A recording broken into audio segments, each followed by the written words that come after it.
If you're holding Iraqi Dinar and wondering whether anything meaningful is finally changing, stay with me because today's discussion is not about rumors, secret rates, or overnight riches. It's about understanding what the newly revealed Dinar Float Timeline actually tells us, what it does not promise, and how smart holders should be preparing right now. Over the next several minutes, we're going to break this down calmly and logically, step by step, so you walk away with clarity instead of confusion. This is not a hype video.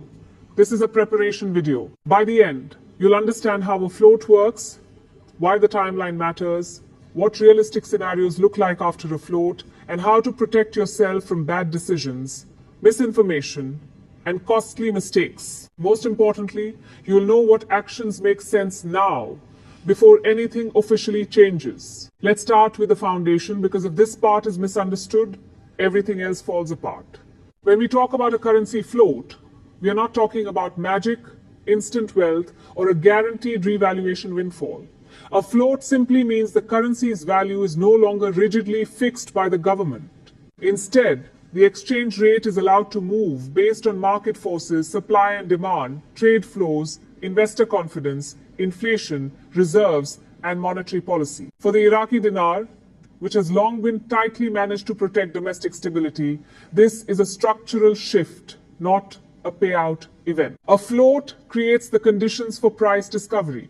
It allows the market to decide what the dinar is worth relative to other currencies. That value could rise over time if Iraq's fundamentals support it, but it can also fluctuate, stall, or even dip temporarily. This is why understanding the timeline matters more than guessing the outcome. Historically, countries do not float currencies casually. Central banks prepare for years. They work to control inflation, build foreign reserves, reduce excess cash in circulation, modernize banking systems, and strengthen compliance with international financial standards. Iraq has been moving through these stages quietly but consistently. These steps may not generate flashy headlines, but they are far more important than rumors circulating online. Stability always comes before credibility, and credibility must exist before any float can succeed. That brings us to the timeline itself. A timeline does not mean a single date circled on a calendar. It means a sequence of milestones. These milestones typically include measurable improvements in inflation control, public financial management, banking supervision, and communication with international partners. When these conditions are in place, authorities gain confidence that a float won't spiral into chaos. For dinar holders, this matters because it reframes expectations. A float is not an announcement, it's a transition. And transitions favor those who are prepared, not those chasing headlines.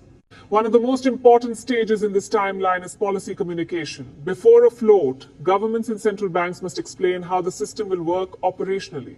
That includes legal frameworks, exchange procedures, banking instructions, and verification standards. This is the phase where clarity replaces speculation. Expect official guidance on questions holders care about. Which banks will handle exchanges? Will older notes be accepted? Will there be transaction limits? What documentation will be required? Will there be specific exchange windows or phased processes? These details matter far more than speculative rates because they determine whether you can actually exchange smoothly or face delays and frustration. Clear policy communication also reduces scams. When rules are public and consistent, it becomes harder for bad actors to sell special access, secret bank lists, or guaranteed payout. This is why official announcements, not social media whispers, are the signals that deserve attention. Equally important is bank readiness. A float puts real pressure on banks. They must handle increased cash volumes, stricter compliance checks, upgraded verification technology, and coordination with foreign correspondent banks. If banks are not ready, even a well-designed float becomes messy. For holders, bank readiness determines how practical conversion will be. Prepared banks can process exchanges efficiently. Unprepared banks create bottlenecks, delays, and higher costs. That's why it's smart to watch for public statements from major Iraqi and regional banks about system upgrades, training, and expanded currency services. These are quiet but powerful indicators of progress. Now, let's talk about the moment everyone focuses on, the actual float. When the dinar begins trading more freely, the market will go through a price discovery phase. This often includes volatility. Rates may move up, down, or sideways as traders test liquidity and confidence. For holders of physical notes, this volatility has real-world implications. Exchange spreads may widen temporarily. Verification procedures may tighten. Banks may impose daily limits while systems adjust. This is normal. It's not a failure. It's the market finding balance. The biggest mistake holders make is assuming the first price after a float is the final price. In reality, the early period is often unstable. Experienced participants understand that patience during this phase can matter more than speed. International recognition is the next critical layer.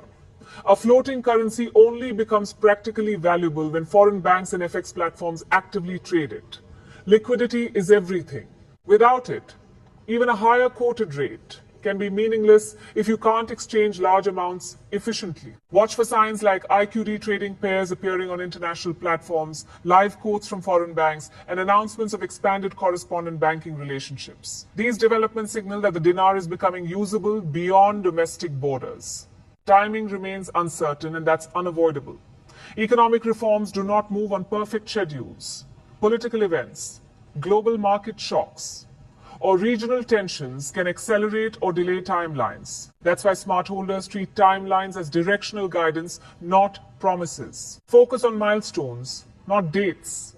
Inflation trends, reserve levels, bank readiness, policy clarity. These are more reliable than any projected deadline. Preparation, meanwhile, is entirely within your control. Start by organizing your physical notes, sort them by denomination, check for damage, remove taped, torn, or heavily marked bills if possible. Banks are far more efficient when notes are clean, organized, and bundled correctly. Keep a written inventory. This saves time and reduces the risk of disputes or delays. Documentation matters more than many expect. During currency transitions, banks must follow strict anti-money laundering and verification rules. Have valid government ID ready, proof of residence, and if you hold significant amounts, be prepared to explain lawful origin if requested. This isn't punishment, it's compliance. Clear paperwork keeps transactions moving. Liquidity will build in phases. Early on, exchanges may be limited or staged. Over time, as international participation grows, spreads tighten and capacity increases. Understanding this helps you plan realistically instead of reacting emotionally. Long-term value depends on economic fundamentals. Oil revenue management, foreign investment, governance reforms, and fiscal discipline all matter more than speculation. A float backed by real reform can support a stronger currency. Without reform, gains may be limited or temporary. Confidence is the invisible driver. When citizens, banks, and investors believe policy will hold, they act in ways that stabilize the currency. Confidence grows through transparency and consistency, not rumors. Risk management is essential. Avoid all or nothing decisions. Consider staged exchanges if amounts are large. Work only with authorized banks. Set personal thresholds in advance so headlines don't push you into impulsive moves. And be alert, scams thrive during transitions. Guaranteed rates, secret bank lists, paid priority access, and urgent calls to act privately are classic red flags. If it's not confirmed by official banking channels, walk away. International bank participation will likely lag the initial float. That's normal.